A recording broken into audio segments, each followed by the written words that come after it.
नमस्कार शेतकरी मित्रो, 89 मराठी या यूट्यूब चॅनलवर मी आपला संजय घोडके सर्व शेतकरी बांधवांचं स्वागत करतो। मित्रो, आज सोलापूर बाजार समितीमध्ये 180 गाड्यांची आवक आहे। खरं तर गेले 2-3 दिवस आवक ही 250 गाड्यांची सलग 2 दिवस होती।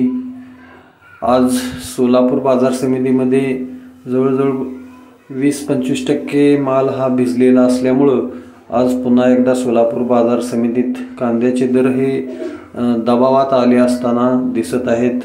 आज सोलापूर बाजार समितीमध्ये 1 नंबर कांदा हा 1400, 1500, 1600 तर काही वक्कल हे 17, 18, 19, 20 म्हणजे 2000 पर्यंत विकले गेलेले आहेत। जो चांगला माल आहे 1 नंबर क्वालिटीचा वाळलेला तो 18, 19 ते 2000 पर्यंत विकला जात आहे।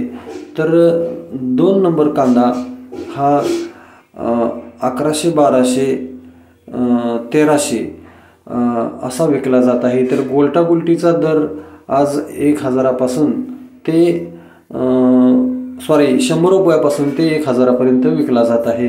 खरं तर जो गोल्टा गुलटी माल आहे तो शेतकऱ्यांनी मार्केटला न आणता लोकल बाजारामध्ये होलसेलमध्ये विकलेला कधीही चांगला। तर मित्र, हे होते आजचे सोलापूर बाजार समितीमधील